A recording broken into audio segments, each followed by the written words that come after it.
18. The Mysterious Device. The day was well advanced when Marguerite woke, refreshed by her long sleep. Louise had brought her some fresh milk and a dish of fruit, and she partook of this frugal breakfast with hearty appetite. Thoughts crowded thick and fast in her mind as she munched her grapes. Most of them went galloping away after the tall, erect figure of her husband, whom she had watched riding away out of sight more than 5 hours ago. In answer to her eager inquiries, Louise brought back the news that the groom had come home with Sultan, having left Sir Percy in London. The groom thought that his master was about to get on board his schooner, which was lying off just below the London Bridge. Sir Percy had ridden thus far, had then met Briggs, the skipper of the Daydream, and had sent the groom back to Richmond with Sultan and the empty saddle. This news puzzled Marguerite more than ever. Where could Sir Percy be going just now in the Daydream? On Armand's behalf, he had said. Well, Sir Percy had influential friends everywhere. Perhaps he was going to Greenwich, or... But Marguerite ceased to conjecture. All would be explained anon. He said that he would come back, and that he would remember. A long, idle day lay before Marguerite. She was expected to visit her old schoolfellow, little Suzanne de Tournay. With all the merry mischief at her command, she had tendered her request for Suzanne's company to the Comtesse in the presence of the Prince of Wales last night. His Royal Highness had loudly applauded the notion, and declared that he would give himself the pleasure of calling on the two ladies in the course of the afternoon. The Comtesse had not dared to refuse, and then and there was entrapped into a promise to send little Suzanne to spend a long and happy day at Richmond with her friend. Marguerite expected her eagerly. She longed for a chat about old school days with the child.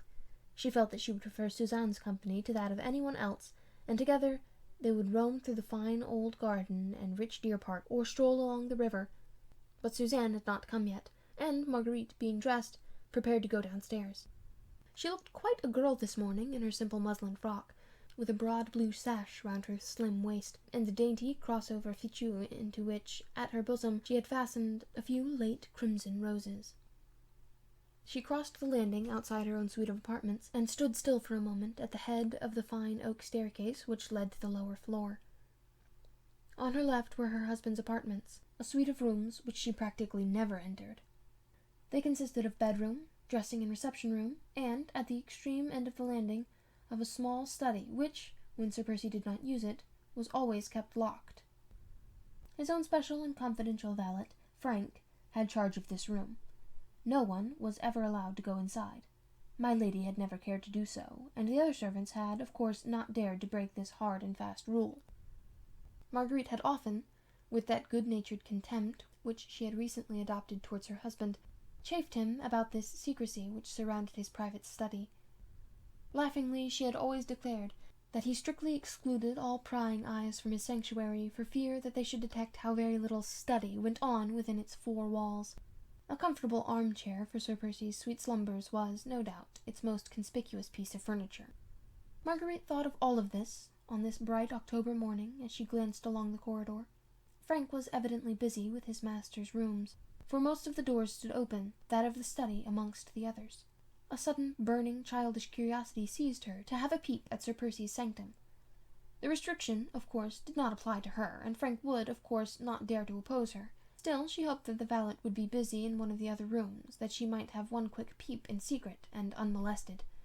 Gently, on tiptoe, she crossed the landing, and like Bluebeard's wife, trembling half with excitement and wonder, she paused a moment at the threshold, strangely perturbed and irresolute.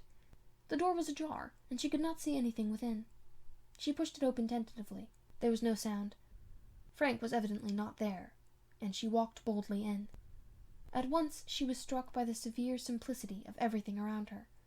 The dark and heavy hangings, the massive oak furniture, the 1 or 2 maps on the wall, in no way recalled to her mind the lazy man about town, the lover of race-courses, the dandified leader of fashion, that was the outward presentation of Sir Percy Blakeney. There was no sign here, at any rate, of hurried departure. Everything was in its place. Not a scrap of paper littered the floor, not a cupboard or drawer was left open. The curtains were drawn aside, and through the open window the fresh morning air was streaming in. Facing the window, and well into the center of the room, stood a ponderous, business-like desk, which looked as if it had seen much service. On the wall to the left of the desk, Reaching almost from floor to ceiling was a large full-length portrait of a woman, magnificently framed, exquisitely painted, and signed with the name of Beauchère. It was Percy's mother. Marguerite knew very little about her, except that she had died abroad, ailing in body as well as in mind, when Percy was still a lad. She must have been a very beautiful woman once, when Beauchère had painted her, and as Marguerite looked at the portrait, she could not but be struck by the extraordinary resemblance which must have existed between mother and son. There was the same low, square forehead crowned with thick, fair hair, smooth and heavy, the same deep-set, somewhat lazy blue eyes beneath firmly marked, straight brows, and in those eyes there was the same intensity behind that apparent laziness, the same latent passion which used to light up Percy's face in the olden days, before his marriage, and which Marguerite had again noted last night at dawn, when she had come quite close to him, and had allowed a note of tenderness to creep into her voice. Marguerite studied the portrait, for it interested her. After that she turned and looked again at the ponderous desk. It was covered with a mass of papers, all neatly tied and docketed, which looked like accounts and receipts, arrayed with perfect method.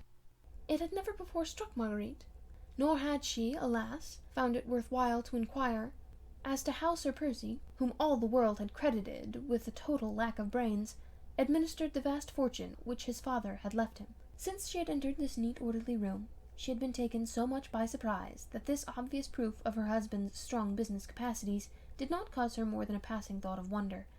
But it also strengthened her in the now certain knowledge that, with his worldly inanities, his foppish ways and foolish talk, he was not only wearing a mask, but was playing a deliberate and studied part.